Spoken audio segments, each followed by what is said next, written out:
Super. Du coup, donc moi, je vais vous présenter la Banque des Territoires avec ma collègue Hélène. Je lui passerai la main à un moment. Donc, pour commencer, pour présenter un peu la Banque des Territoires, elle a été lancée en 2018. Et son rôle, c'est d'accompagner les acteurs au service du développement des territoires. Donc, comme vous pouvez le voir, c'est un des 5 métiers du groupe Caisse des dépôts qui est vraiment un très grand groupe. Et on a du coup nos amis de BPI France qui présenteront juste après nous. Pour faire au plus simple sur la Banque des Territoires, son rôle, c'est de proposer des solutions sur mesure de conseil et de financement, donc en prêt et en investissement, pour répondre aux besoins des territoires, notamment en matière de transformation écologique et de cohésion sociale, qui sont en fait les deux faces d'un même défi. Elle s'adresse vraiment à tous les territoires, depuis les zones rurales jusqu'aux métropoles, avec pour ambition de lutter contre les inégalités sociales et les fractures territoriales. Et la Banque des Territoires a 2 filiales, CDC Habitat et la CET, qui permettent vraiment de proposer une offre complète en ingénierie et en montage de projets. Euh, pour revenir un peu plus sur la stratégie de la Banque des Territoires, en fait, je viens de vous le dire, la Banque des Territoires a fêté l'année dernière ses 5 premières années d'activité qui ont vraiment prouvé, on va dire, une pertinence de prioriser des grandes politiques publiques accompagnées pour les déployer de la manière la plus efficace au niveau des territoires. Et donc, pour les 5 années à venir, la Banque des Territoires a identifié 16 mesures phares sur lesquelles concentrer ses actions. Et donc, il y a 16 mesures qui sont sectorielles et qui sont vraiment prioritaires, avec une première moitié qui agit vraiment en faveur de la transformation écologique des territoires, avec notamment une meilleure gestion des ressources et de l'énergie. Et puis, de l'autre côté, une autre moitié qui cherche plutôt à améliorer la cohésion sociale et territoriale, avec notamment l'amélioration de l'accès aux citoyens aux droits et aux services de base. Et là, en fait, ce qu'on veut que vous retenez, c'est qu'il y a une des mesures phares qui est vraiment spécifique à l'économie circulaire. Donc, c'est celle qui s'intitule Accompagner des projets locaux de prévention, de collecte, de réemploi et de valorisation des déchets. Donc, c'est vraiment voilà, une thématique qui est au cœur de notre stratégie. Il y en a 4 de ces mesures phares qui sont en rouge. On vous expliquera pourquoi juste après. Mais en fait, on a une équipe, on fait partie d'une équipe qui a 4 thématiques d'investissement, donc ces 4 mesures phares. Mais voilà, vraiment l'idée de cette slide, c'était de vous montrer que l'économie circulaire est vraiment au cœur de nos priorités. Ce qui me permet ensuite de revenir un peu sur l'offre de la Banque des Territoires. Donc, on a 2 métiers qui permettent d'accompagner les projets vraiment de leur émergence, lors de leur structuration jusqu'à le changement d'échelle, le développement, et qui passe notamment par la recherche de financement, avec un premier métier de conseil, donc de conseiller, avec vraiment tout ce qui va être conseil, ingénierie et appui au territoire. On a des experts juridiques, des experts financiers, des ingénieurs qui vont vraiment accompagner les porteurs de projets pour formaliser le besoin sur des questions de pédagogie auprès des territoires, également de la réalisation d'études, d'analyses territoriales, de mise en relation avec des acteurs locaux pour monter le projet. Et ça va passer par l'équipe qui s'appelle Territoire Conseil. Et puis de l'autre côté, on a le métier de financement, avec vraiment une offre complète de financement, que ce soit donc des financements qui sont adaptés à tous les projets, que ce soit plutôt du prêt avec la direction des prêts, ou de l'investissement en fonds propres, quasi fonds propres, et de l'investissement immobilier. Et là, ça va passer par une autre équipe, donc l'équipe de la direction des investissements. Et puis enfin, on voulait juste très rapidement revenir sur notre valeur ajoutée qui peut se résumer en 4 points. Le premier, c'est vraiment de répondre à tous les besoins à la fois d'accompagnement et de financement dans l'économie circulaire, avec ce double côté public-privé et des volumes d'investissement assez importants. Le deuxième, c'est notre expertise pluridisciplinaire qui permet d'accompagner à la fois des collectivités, mais également des porteurs de projets privés. Un rôle de tiers de confiance, bien évidemment, et également une connaissance approfondie des parties prenantes locales grâce à notre ancrage territorial. Donc là, avec Hélène, on vous parle, on est au siège, mais on a également des directions territoriales donc, qui sont implantées sur chaque territoire et qui permettent vraiment d'amener une expertise territoriale et une connaissance très fine des parties prenantes locales qui est vraiment très utile pour les différents projets qu'on accompagne. Voilà. Et peut-être juste en complément là sur ce que Vas-y. vous disiez Lara, pardon, bonjour à tous, sur, ce que vous disiez Lara sur l'offre territoire conseil qui est en fait une offre, gratuite, mais qui doit être portée par une collectivité. Mmh. Que voilà, si jamais vous avez des, voilà, si jamais vous souhaitez la mobiliser, ça fonctionne, de cette manière.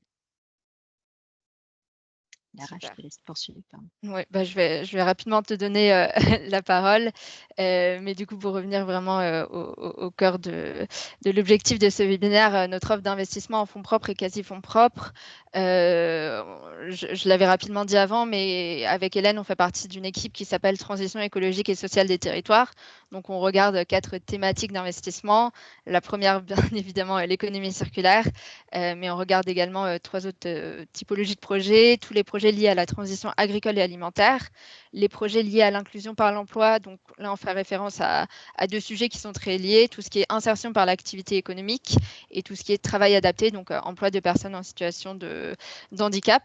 Et la dernière des thématiques qu'on va regarder, c'est tout ce qui va être lié au tiers-lieu et au dynamisme territorial. En termes de notre stratégie d'intervention, je vais être assez rapide parce qu'Hélène va revenir dessus tout de suite après moi. Mais du coup, on a des offres en fonds propres et en quasi-fonds propres avec un ticket qui commence à partir de 200 000 euros pour le quasi-fonds propre et de 500 000 euros pour le fonds propre. On a un horizon d'investissement qui est assez long, donc supérieur à 5 ans. On est vraiment voilà, un capital patient. On va également toujours investir aux côtés de co-investisseurs en pari passu, donc ça veut dire avec les mêmes conditions que les autres investisseurs sur des tickets minoritaires. Et en termes de ce qu'on va regarder, nous, on va venir accompagner plutôt des entreprises en développement ou en accélération. Donc, on ne va pas d'amorçage.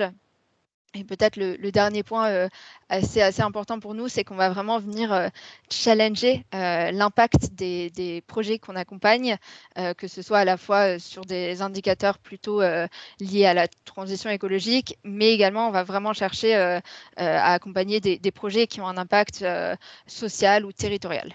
Voilà. Et du coup, je vais laisser la main à Hélène.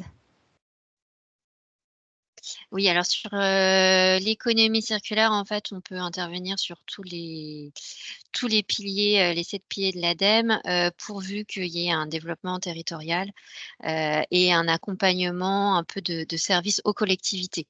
En fait, nous, c'est un peu l'objectif de la Banque des territoires. En direction des prêts, on est vraiment, 100 dédié aux collectivités. En direction de l'investissement, ça nous permet d'investir dans des solutions qui peuvent, répondre à une problématique, territoriale. Hem, donc voilà, donc en résumé, on c'est vraiment, ce qui nous caractérise. On peut à la fois, travailler avec des structures d'insertion, des structures adaptées comme vous l'a dit Lara. Nous, ce qu'on aime bien, c'est quand tous nos sujets se croisent. Donc que ce soit, par exemple, Moulineaux, mais j'y reviendrai peut-être un peu plus tard, hem, ou les Monterey ou Usage, où on a à la fois de l'insertion, à la fois de l'économie circulaire. Hem Et donc on investit en fonds propres, en quasi fonds propres, donc en clair, en prise de participation au capital et en ce qu'on appelle, dette subordonnée, donc ce qui est un rang un peu entre la dette bancaire et le capital, qui est donc un prêt en comment dire? Avec, un taux d'intérêt, donc différent de la prise de participation. Mais souvent on est un peu plus, flexible, c'est-à-dire qu'on va avoir un long différé et potentiellement une option de conversion. C'est un peu ça la différence avec la dette bancaire. Voilà, et comme vous l'a dit Lara, on investit à partir du moment où, le modèle économique a des preuves de viabilité, démontre des preuves de viabilité, donc on se situe un peu après l'amorçage. On est transition écologique et sociale, donc on a besoin qu'il y ait un véritable impact, social, et sociétal, sur le territoire. Je ne sais pas s'il faut que je revienne, plus en détail sur les différents, les différents outils. Mais voilà, en gros, sachez qu'on peut accompagner tout type de structures juridiques, y compris les associations et les coopératives. Voilà, les sociétés commerciales. Et voilà, c'est parce qu'on est aussi dans une direction d'investissement dédiée à l'économie sociale et solidaire. Donc c'est pour ça qu'on se permet d'utiliser tous les outils juridiques possibles. Et Hélène, je me permets de t'interrompre pendant la présentation. C'est vrai qu'il y a un certain nombre de... Enfin, il y a un vocabulaire qui est propre, on va dire, à tout le milieu de l'investissement. Je ne sais pas si toutes les personnes qui sont présentes au sein du webinaire sont familières de ce vocabulaire-là. Il y a notamment une question concernant le mot ticket que tu as utilisé, Lara. Concrètement, qu'est-ce que ça signifie? Ticket, c'est le montant que l'on peut investir. Donc le montant minimum dont vous a parlé Lara, le ticket minimum, donc 200 000 € en quasi-fonds propres, donc sur la partie grise, et 500 000 € sur la partie fonds propres. C'est le montant minimum qu'on peut investir, et comme elle vous l'a dit, on doit être minoritaire et co-investir aux côtés d'autres acteurs qui sont au moins au même rang. Donc ça veut dire qu'on va investir sur une levée à partir de 500 000 € en quasi-fonds propres et à partir de 1 million d'euros en fonds propres. Voilà, Ça parce marche. qu'on est au moins un autre acteur qui soutienne au même montant, même rang. Merci Hélène. Voilà, sur une levée totale qui peut être beaucoup plus grosse, parce que si vous rajoutez de la dette bancaire, et puis Je te laisse poursuivre. Et puis, n'hésitez pas si vous avez des questions oui, à les c'est un peu poser dans le technique, hein, chat. donc Voilà. ouais, n'hésitez pas. Donc comme vous l'a dit Lara aussi, on a un horizon d'investissement supérieur à 5 ans. En fait, on a une particularité qu'on investit sur les fonds propres de la Caisse des dépôts, donc on est complètement evergreen. On n'a pas un véhicule d'investissement qui s'arrête à un certain moment et qui nous force à avoir une période d'investissement et une période de désinvestissement, donc de revendre notre participation. Donc ce qui nous permet de soutenir des projets un peu plus avec des problématiques assez fortes d'intensité capitalistique ou autre. Voilà. Et quand on investit, on garde toujours une partie de donc 5 de notre ticket, donc fameux montant qu'on va investir en ingénierie. Qui peut permettre de consolider un business plan. Voilà, quand on commence à travailler avec les entrepreneurs, voilà, il ne faut pas hésiter à nous solliciter, puisqu'on va vraiment travailler ensemble pour parvenir à comment dire, un projet commun. Et pour ce faire, si on sent qu'il y a des besoins de technique quelconque, que ce soit sur le business plan ou même sur la structuration juridique ou autre, on peut mobiliser un petit peu d'ingénierie pour permettre au projet d'aboutir. Voilà, et après je pense que ça sera plus clair. Donc et évidemment, nous on a une de fortes attentes en termes d'impact, donc à la fois environnemental et social. Ce qui veut dire qu'on va se mettre d'accord dès le début, et on va consigner ça soit dans nos contrats de prêt ou dans le pacte d'actionnaires. Pour avoir un reporting alors assez simple, hein. On s'assure toujours que ce soit le plus pertinent et le plus facile à suivre pour les entrepreneurs. Peut-être que ça va être plus concret si on vous parle des exemples. J'ai vu qu'il y avait une question en plus là-dessus, donc ça tombe bien. Donc là, on a une revue un peu globale de notre portefeuille, donc à la fois dans les 4 thématiques, et donc vous pouvez le voir, on a beaucoup de thématiques qui se croisent. Donc ça, c'est tous les projets qu'on soutient en quasi-fonds propres et en fonds propres. Et peut-être on va aller un peu plus en détail, voilà, en notamment usage. On est investisseur depuis 2021. Usage, je crois, qui est membre du réseau Vrac et Réemploi, qui fait du lavage de contenants alimentaires. Moi, je suis membre du comité stratégique.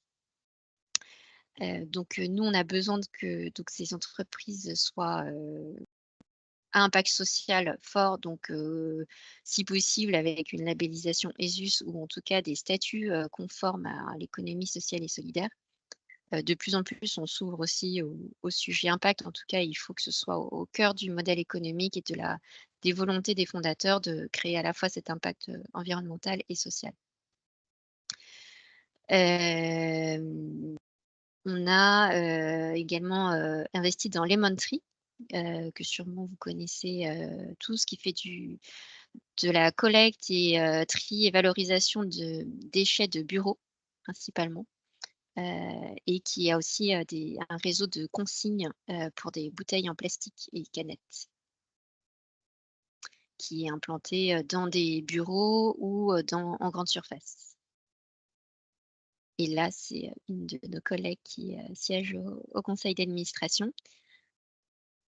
Non, tu fais bien, Lara, de passer à Moulineau. Moulineau, donc, qui est une solution de collecte et de valorisation de biodéchets en valorisant, en créant une soupe organique qui serait utilisée par les méthaniseurs, donc, pour produire de l'énergie. C'est un investissement dans lequel on est depuis 2021. Une société qui est à la fois dans l'insertion, enfin à la fois dans l'ESS et à la fois dans l'insertion pour la partie collecte et tri. Et dans les exemples que tu citais, Hélène, par rapport aux exemples, il y a une question qui est posée dans le chat. Peut-on avoir des exemples concernant le prérequis de soutenu par les collectivités territoriales? Comment ça se met en place? Alors, usage par exemple, usage Moulineau et Lemon Tree ont directement des clients qui sont des collectivités territoriales. Alors, leur sujet, c'est vraiment de répondre à une problématique, enfin, voilà, d'avoir un service qui répond aux collectivités territoriales. Ça peut être un peu plus indirect dans un sujet de structuration de filière.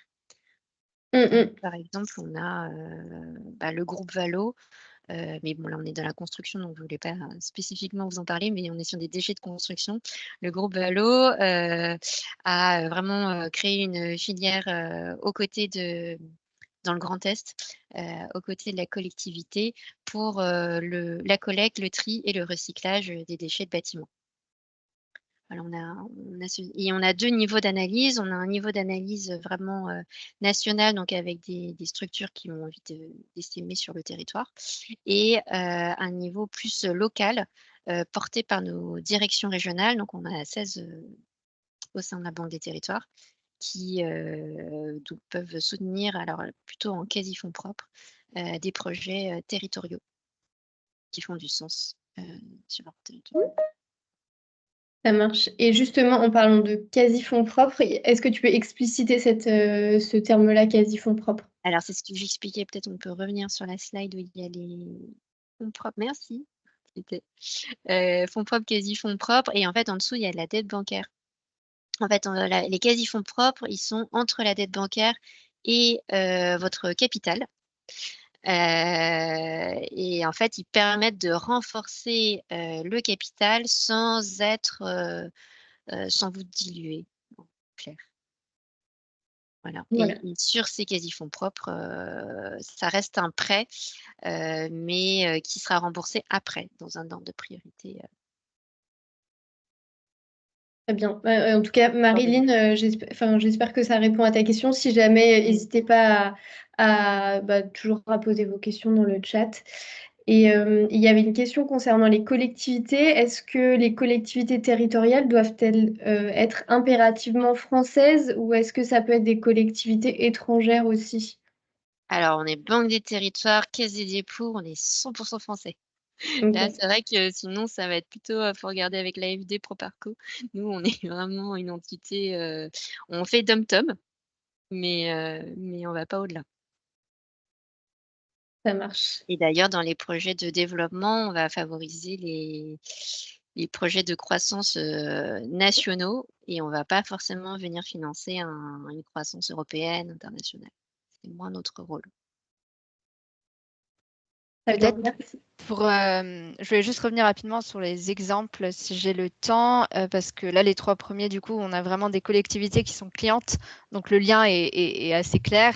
Mais pour vous donner peut-être d'autres exemples, on a Ecoder, qui est du coup, c'est un groupe avec une entreprise d'insertion, plusieurs entreprises adaptées, de reconditionnement de matériel informatique. Donc, il y a effectivement des collectivités qui sont clientes, mais là, on les a accompagnées sur un projet de développement territorial où une partie en fait, ils venaient vraiment répondre à des besoins en termes d'emplois locaux non délocalisables avec leur centre de reconditionnement. Et c'était vraiment là le lien on a fait en termes d'impact territorial et de lien avec les collectivités.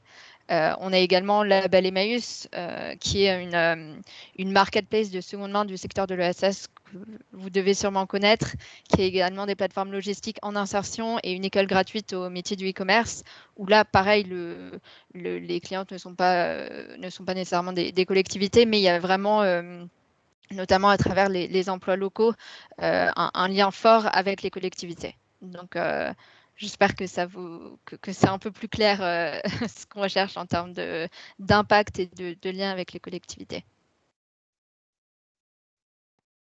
Ça marche, merci Lara. Il y avait une dernière question et puis après, je pense que je vous laisserai peut-être reprendre le fil de votre présentation si elle n'était pas tout à fait finie. Thomas demande, est-ce que vous pouvez expliquer le sujet des 5% d'ingénierie, pardon. Voilà. Alors là, c'est quand on a un projet pour lequel on a déjà beaucoup d'intérêt et qu'on a envie qu'on a envie de financer. Dans ce cas, si jamais on trouve que le BP n'est pas encore complètement abouti, que les entrepreneurs ont besoin d'aide, ou sur une structuration juridique, ou parce que techniquement, on a vu d'autres projets qui étaient peut-être un peu plus robustes, mais qui ne répondaient pas aux autres cases, on va dire, aux autres critères. On peut, au cours de l'instruction, donc encore une fois, on a déjà démontré qu'il y avait de l'intérêt, mobiliser 5% du montant total qu'on va financer. Ça vient en plus, hein, c'est pas déduit du montant investi, 5% pour mobiliser donc une ingénierie, donc des consultants qui pertinents évidemment, hein, en lien avec le projet, pour aider à structurer le projet. Très bien. Et puis une autre question sur les liens avec les collectivités. Est-ce que le lien avec le service peut-il être un lien avec le service public en général, comme les hôpitaux? Oui, je pense que c'est tout à fait possible.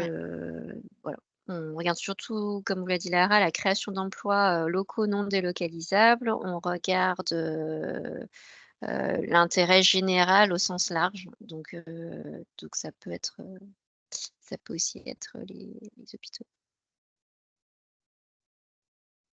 Je vous laisse poursuivre. Du coup, il n'y a plus de questions pour l'instant. Super, on a bientôt fini. On voulait juste finir très rapidement avec la mesure d'impact parce qu'on a beaucoup insisté dessus, donc vous montrer concrètement à quoi ça ressemble. On a les chiffres du coup de 2022. Donc au 31 décembre 2022, on avait 51 projets accompagnés, donc on appelle ça des lignes du portefeuille, mais c'est des projets qu'on est venu financer pour un total de 43 millions d'euros. En termes de la répartition du coup de ces investissements en fonction du montant, vous voyez qu'en fait l'économie circulaire c'est vraiment presque un quart de notre portefeuille en termes de montant, donc c'est vraiment une partie assez importante des projets qu'on accompagne. Peut-être une image un peu générale, nous ce qu'on va regarder, comme dit, c'est le nombre d'emplois créés. Donc en 2022, il y avait 10 000 ETP, donc 10 000 emplois dans les projets qu'on accompagne, dont plus de 7 000 étaient en insertion et presque 500 c'était des emplois en situation de handicap. Donc, c'est des chiffres qui sont très importants pour nous. On va également regarder le pourcentage des femmes dans les instances de direction, le nombre d'événements organisés. Ça, c'est vraiment plus cette idée de dynamisme territorial. Ce n'est pas un chiffre qu'on va regarder pour toutes les entreprises, mais c'est plutôt spécifique à notre offre et notre investissement sur les tiers-lieux. Et on va également regarder forcément les tonnes d'équivalent CO2 évitées. On était à presque 8000 tonnes en 2022. Et de manière plus importante, pour chaque mesure phare, on a vraiment des indicateurs spécifiques qui sont regardés pas seulement à notre niveau, mais vraiment au niveau plus haut de la Banque des territoires. Pour cette mesure phare, on va regarder pour nous les tonnes de déchets valorisés. Donc là, on était à 20 000 tonnes en 2022. On va regarder parmi ça les déchets qui sont recyclés. Donc là, on était à presque 3 000 et les déchets réemployés. On était à presque 30 tonnes en 2022 et toujours avec les emplois. Donc, sur l'économie circulaire, on était à 345 emplois en 2022. Et puis, on a également des indicateurs, comme on vous a dit, comme vous l'a dit Hélène, l'idée, c'est vraiment d'avoir des indicateurs qui sont adaptés au maximum au projet qu'on accompagne. Donc, on a aussi des indicateurs qui sont hors mesure phare, qu'on va quand même regarder pour vraiment pouvoir rendre compte de l'impact des projets avec les tonnes d'emballage évitées, donc 28 tonnes en 2022 et 1 600 000 contenants réemployés. C'est revu, ouais, c'est ça, normalement c'est... Voilà, et du coup, notre présentation, elle s'arrête là-dessus. On est disponible si jamais vous avez d'autres questions, mais merci beaucoup pour les questions déjà et pour votre écoute. Merci Lara et Hélène. Pour l'instant, je ne vois pas d'autres questions. N'hésitez pas s'il y a des choses qui vous viennent. Maxime demande, est-ce qu'on peut avoir la liste des contacts par région? Peut-être ce qu'on vous propose, c'est qu'on va vous donner plutôt les contacts d'Hélène et de moi-même, et nous, on saura vous répartir directement chez les bonnes personnes en région, parce que c'est des équipes qui sont assez importantes, donc pour éviter toute confusion et pour aller au plus vite, on vous propose de faire comme ça. Ça marche, merci. Et puis effectivement, oui, voilà, c'est très bien, ça nous va être très bien comme ça. Donc n'hésitez pas s'il y a des questions qui vous viennent par la suite à les poser directement dans le chat. Et puis on va pouvoir passer du coup à la présentation côté BPI. Donc je vous laisse la parole. Ouais, je vais partager mon écran. Bonjour à tous.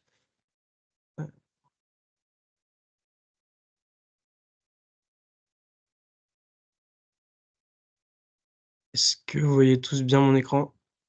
Oui. Enfin, nous, côté réseau. C'est en présentation ou pas? Non, on voit les slides sur le côté. Enfin, on voit la vision PowerPoint. Voilà, là, c'est bon. C'est tout bon, parfait. Du coup, bonjour à tous. Ravi de vous présenter BPI France aujourd'hui et les différents mécanismes de financement et d'investissement.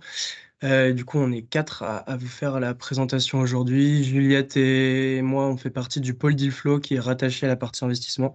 Et on vous en parlera un peu plus en détail tout à l'heure. Et Grégoire et Zoé font partie de la partie financement.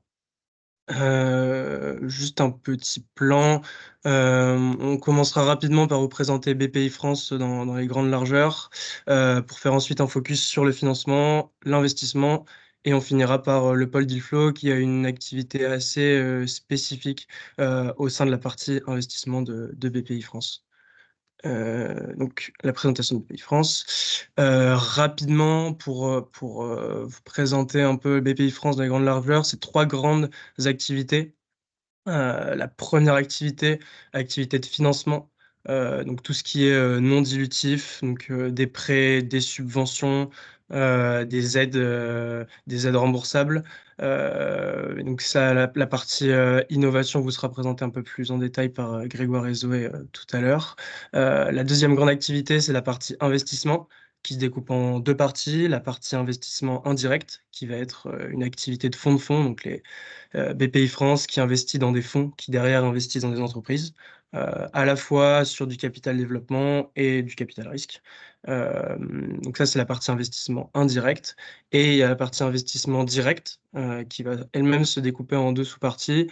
Donc ça va être le capital développement, donc l'investissement dans des entreprises matures, rentables depuis plus de 2 ans, avec des fonds thématiques, un fonds généraliste et des fonds avec des thématiques plus particulières dans l'automobile ou le tourisme, et du capital risque, donc cette fois de l'investissement en fonds propres dans des boîtes moins matures, sur des phases d'amorçage, des boîtes non rentables, avec une douzaine de fonds. Il y a un fonds média, un fonds écotechnologie qui vous sera présenté tout à l'heure.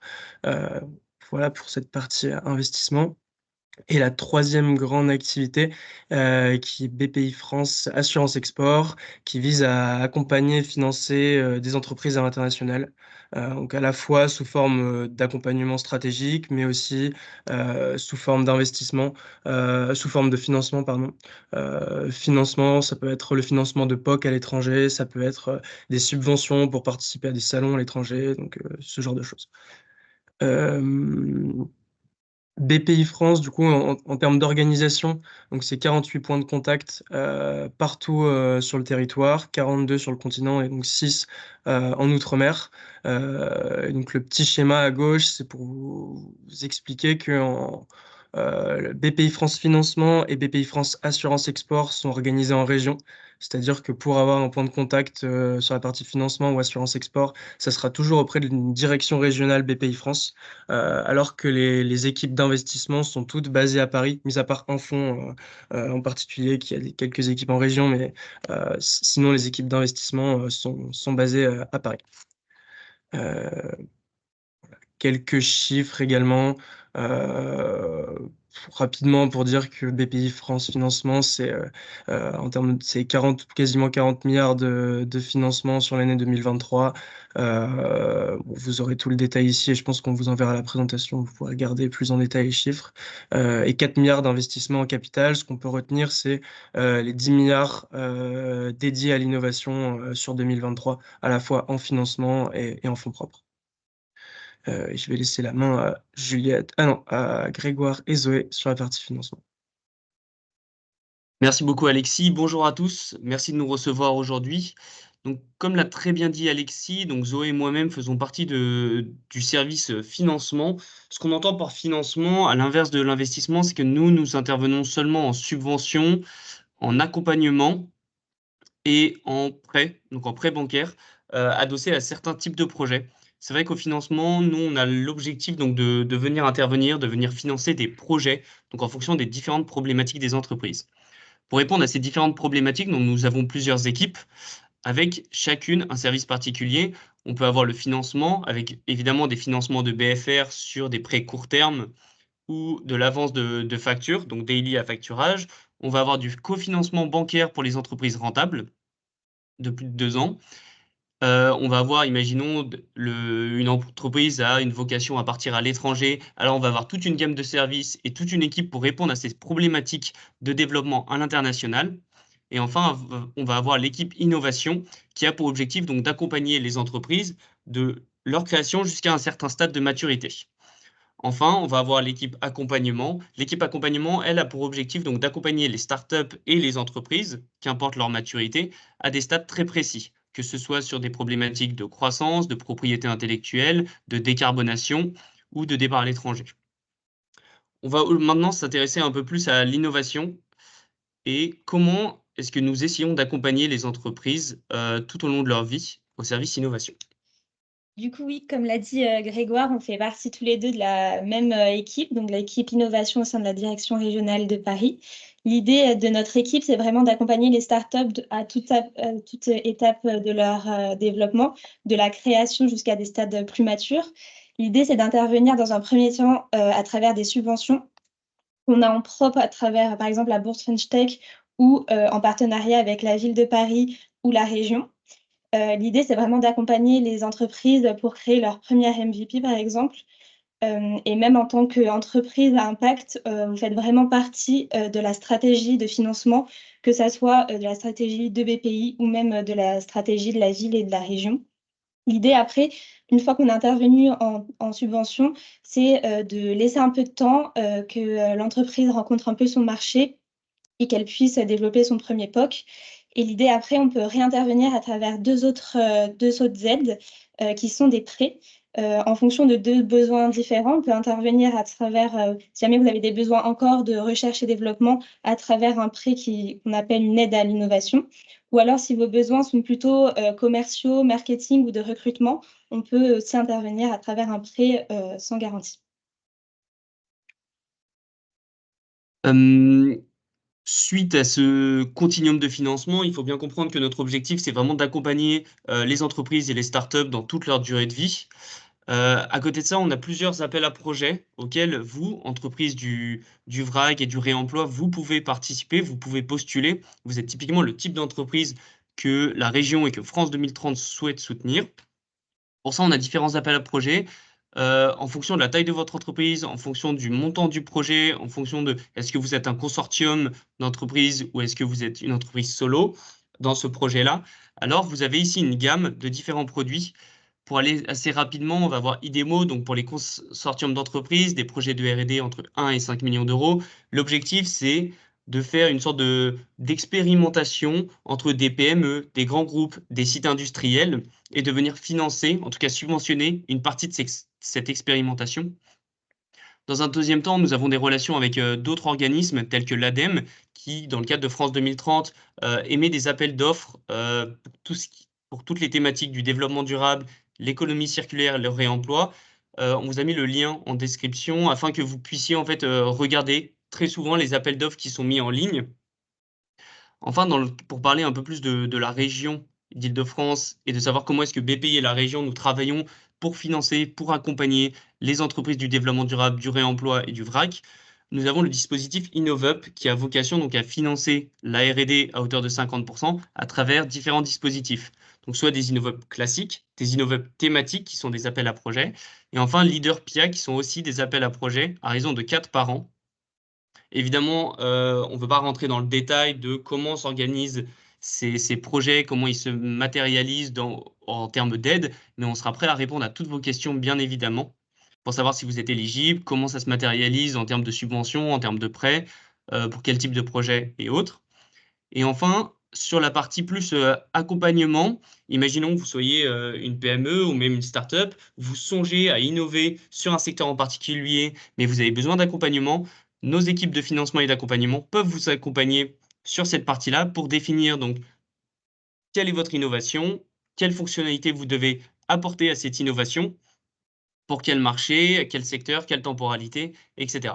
Et pour ça, donc, on dispose du diagnostic Axe Innovation qui répond à ces problématiques-là. Je vais maintenant laisser la parole à Alexis et Juliette sur la partie investissement. Bonjour à tous. Donc moi, je vais reprendre la main sur la partie investissement. Donc peut-être pour rappel, Alexis en a déjà parlé, mais en gros, le capital investissement, ça regroupe vraiment l'ensemble des opérations qui consistent à prendre des participations au capital de sociétés qui ne sont pas cotées. Et donc, il faut savoir que le capital investissement intervient à différents stades. Stade de vie de l'entreprise, donc à la fois la création, le développement et aussi la cession. Et donc, au niveau de ces différentes stades d'intervention, donc on a d'abord le capital amorçage. Le but, c'est ou ce qu'on appelle aussi des tours en seed. Le but, c'est de financer une entreprise dans sa phase. Souvent, c'est une entreprise qui est encore très jeune, financer un peu sa R&D, financer vraiment la recherche et les tout premiers développements d'un concept. Et donc, c'est une étape qui permet notamment de montrer vraiment la faisabilité d'un projet avant le passage à un stade de commercialisation. Ensuite, on a ce qu'on appelle le capital risque. Là, c'est plutôt le financement d'une phase d'accélération et de croissance de la solution. Donc, typiquement, souvent, les entreprises ont déjà un produit qui a déjà été bien établi et maintenant, il y a plutôt une mise sur le marché qui va être faite. Donc, il y a une maturité de l'entreprise qui est un peu plus forte que que la phase d'amorçage. Faut savoir qu'ensuite, on a le capital développement. Donc là, c'est une intervention dans une entreprise qui est déjà mature, déjà rentable. Et donc, souvent, les entreprises à ce stade font des levées de fonds pour, par exemple, lancer une nouvelle gamme de produits ou faire de la croissance externe ou renouveler, par exemple, les appareils de production. Au niveau de BPI France, on a des fonds capital risque et capital développement. Peut-être rapidement, les critères au niveau du capital développement, il faut qu'une entreprise ait un minimum 3 ans d'existence, 3 millions de chiffre d'affaires, sachant que 5 millions, c'est mieux, et 3 exercices rentables, donc avec EBITDA positif sur les 3 dernières années. Peut-être sur la prochaine slide. Donc BPI France, nous, côté investissement, donc on a le gros pôle BPI France Innovation qui a été présenté par Alexis au tout début. Il faut savoir que côté investissement, on a différents fonds. Comme l'a présenté Alexis, on a des fonds qui sont très thématiques, donc avec une thèse qui est sectorisée. Et en revanche, on a des fonds un peu plus agnostiques, comme le fonds Digital Venture, qui soutient à peu près tout type de projet en lien avec le digital.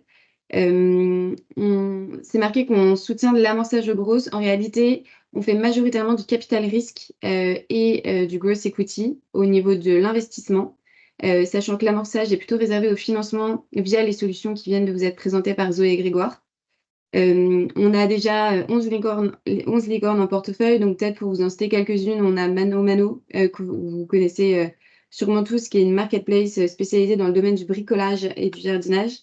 Et peut-être pour vous en citer une autre, on a aussi Vestiaire Collective, qui est une plateforme en ligne française de mode de seconde main.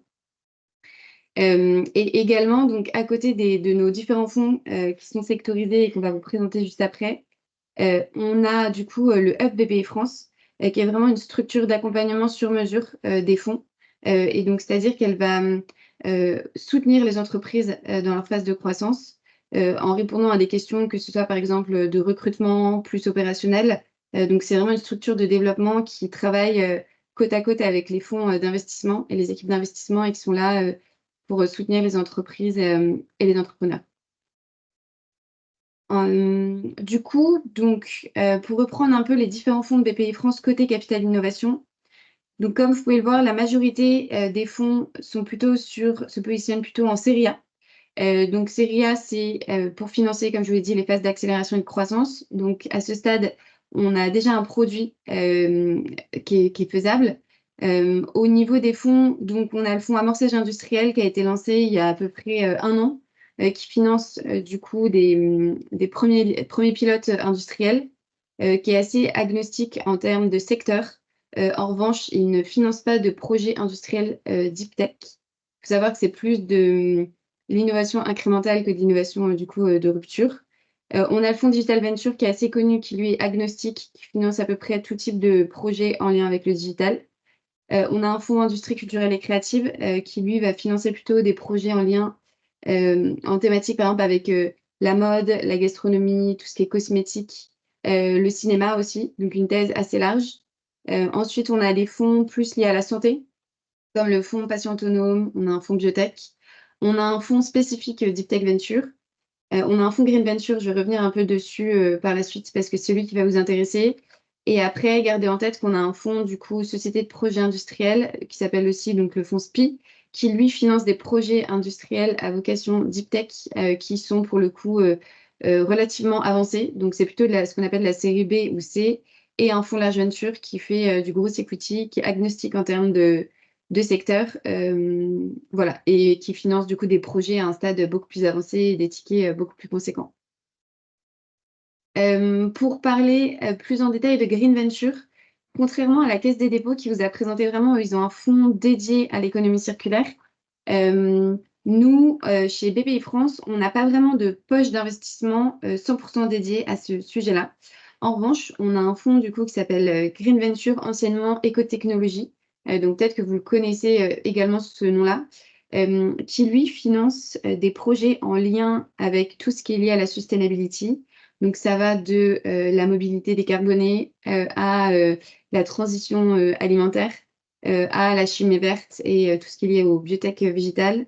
Et il y a aussi du coup une thématique économie circulaire au sein de ce fonds-là. Il faut savoir que c'est un fonds qui peut proposer donc, des tickets allant de 2 millions d'euros minimum. Donc c'est pour ça que BPI France, on se positionne plutôt en capital risque et non en capital amorçage, puisque le ticket minimum est 2 millions d'euros, jusqu'à une bonne dizaine de millions d'euros. Il faut savoir que nous, BPI France, la petite particularité, c'est que on ne peut pas prendre plus de la moitié d'un tour. Donc, c'est vrai que souvent, c'est vraiment des tours minimum autour de 4 millions d'euros qu'on regarde. Donc, c'est déjà des sociétés qui sont matures, qui ont déjà un minimum de traction. On a des exemples, il me semble, sur la slide d'après, du portefeuille de Green Venture.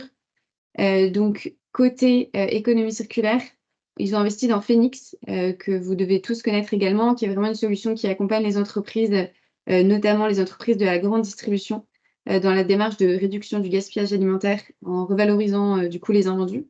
Donc, c'est une entreprise, une participation qui a été faite il y a plusieurs années et qui est maintenant très connue, qui est vraiment une scale-up française. Mais du coup, ça, c'est un exemple de participation en lien avec l'économie circulaire que du coup Green Venture a en son portefeuille.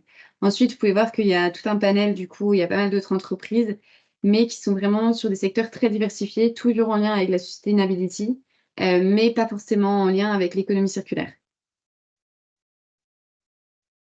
Peut-être pour faire un rapide panorama du coup des fonds plutôt liés au capital développement. Donc là, c'est pour les entreprises qui sont déjà matures et rentables.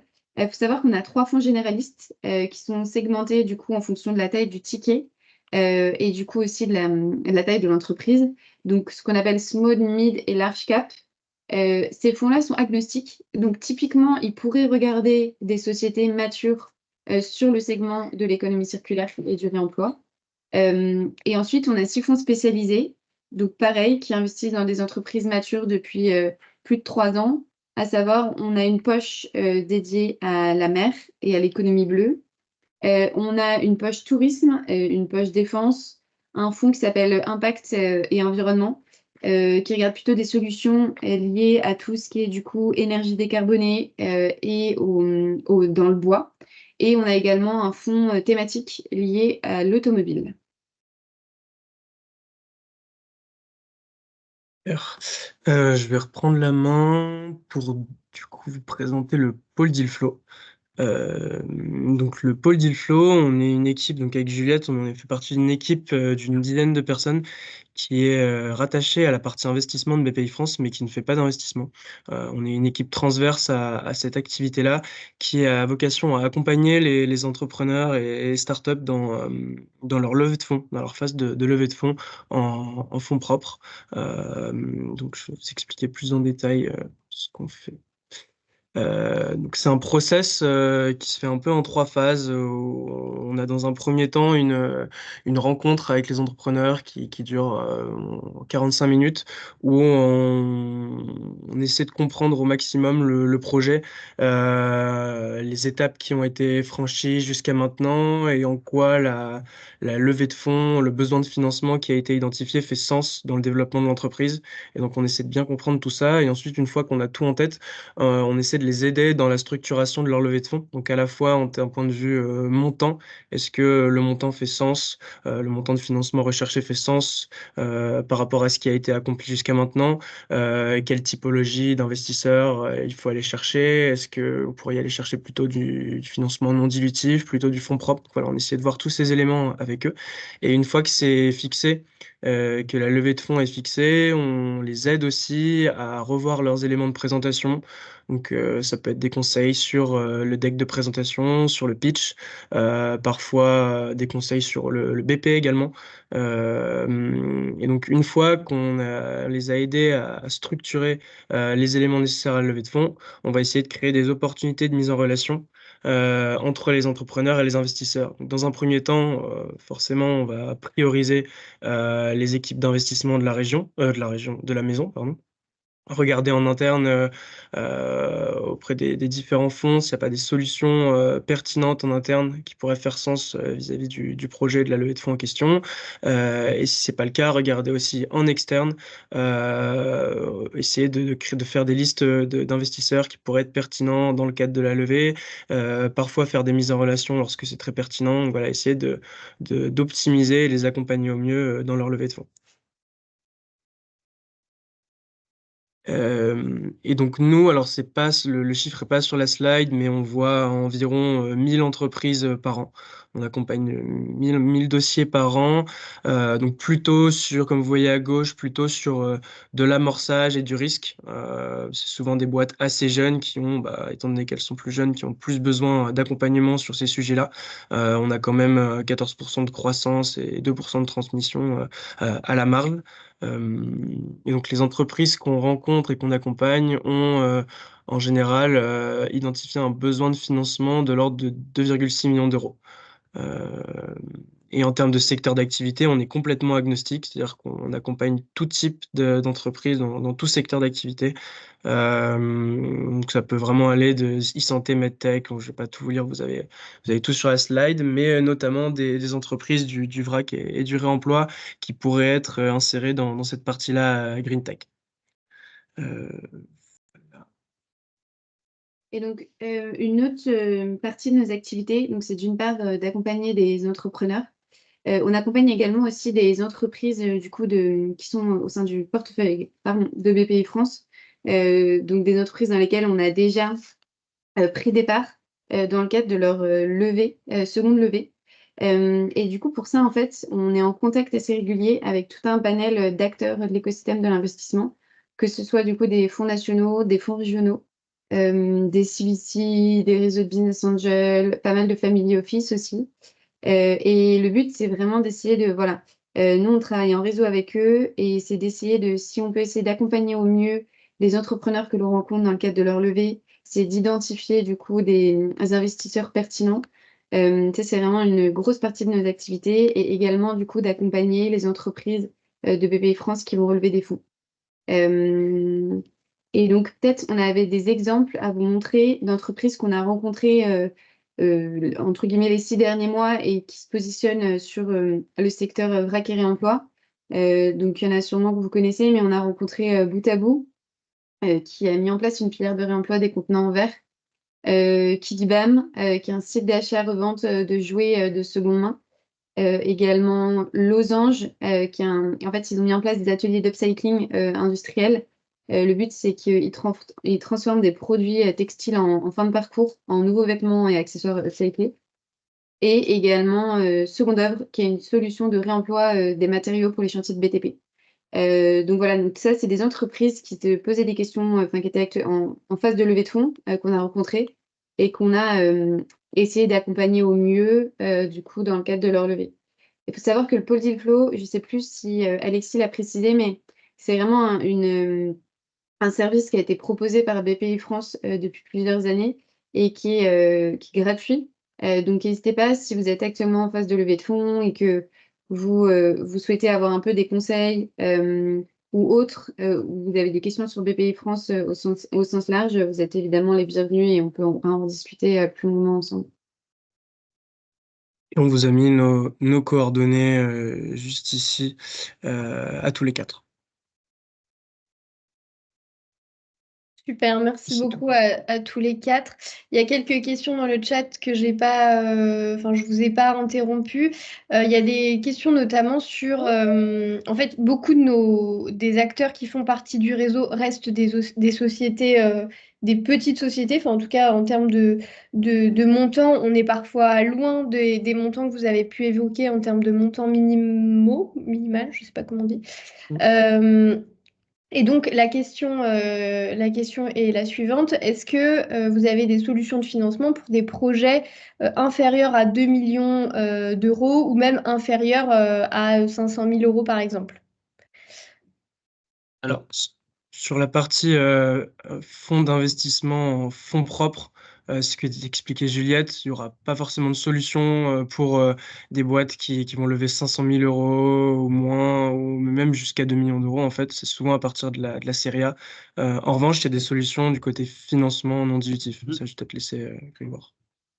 Effectivement, merci Alexis. Il faut savoir que nous, à l'innovation, notre ticket moyen sur une année est à 170 000 euros sur la partie prêt pour la R&D. Donc, on va dire, nous, on regarde tous les projets de R&D à partir de 200 000 euros. Évidemment, ensuite, nous, on a tout un arbitrage, toute une étude technique et économique à réaliser. Donc, on va regarder à quel point est-ce qu'on peut mettre de la dette sur la société, le niveau de fonds propres de la société. Mais voilà, on regarde les projets de R&D pour les entreprises qui sont déjà bien avancés, qui sont un peu matures, qui ont dégagé du chiffre d'affaires et autres. À partir de 200 000 euros, bien sûr, on a plusieurs solutions de financement. Ça marche. Et de toute façon, vous avez, donc il y a les contacts, hein, il y a vos 4 contacts à la fin des slides. Et le maître mot, c'est s'ils ont des questions qui se redirigent. Est-ce que vous pouvez peut-être faire simplement le distinguo, plutôt aller côté financement ou côté investissement selon tel ou tel critère? Alors, nous, avec Alexis, on accompagne déjà vraiment des entreprises qui sont en phase de levée de fonds et on est plus sur la partie investissement. Pour les questions liées au financement, je vais plutôt vous conseiller d'aller voir nos collègues Grégoire et Zoé. Ça marche. Merci Juliette. Et donc sur la question du coût du deal flow, du coup Juliette, tu as répondu.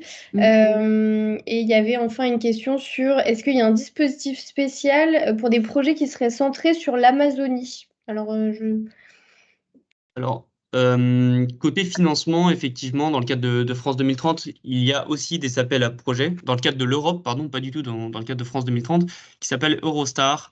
C'est un projet qui a vocation à financer en subvention des projets de consortium d'entreprises. Ça peut être des entreprises dans le cadre de l'Amazonie, France-Brésil, ou alors France-Argentine, ou France-Bolivie, ou enfin, indépendamment du pays dans lequel vous avez votre partenaire, il y a l'appel à projet Eurostar auquel vous pouvez participer. L'objectif, c'est vraiment de financer un projet de démonstration avec un consortium international d'entreprises. Ensuite, que ce soit en Amazonie ou en Australie ou qu'importe, ce sont des projets qui peuvent être regardés dans le cadre de l'appel à projet Eurostar. ça marche. Merci Grégoire. On arrive au terme de ce webinaire. Il est midi, mais s'il y a une ou deux questions encore, on peut éventuellement les prendre. C'est le moment de les poser dans le chat. Sinon, je vois pour l'instant rien qui arrive. Sinon, bah, je vous remercie à tous les 6 pour votre intervention. Les slides seront diffusés, enfin, on vous les enverra par mail consolidés et elles seront disponibles dans la médiathèque comme d'habitude. Voilà, vous avez également les contacts côté Banque des Territoires et côté BPI si vous avez des questions. Donc n'hésitez pas, c'est pour ça qu'on a organisé ce webinaire. Et puis, bah, je vous souhaite à tous une belle journée et une bonne semaine. Merci à vous. beaucoup. Passez une bonne journée. Merci à tous. Bonne semaine. Merci, au revoir. Bonne journée, au revoir. Au revoir. Au revoir, merci.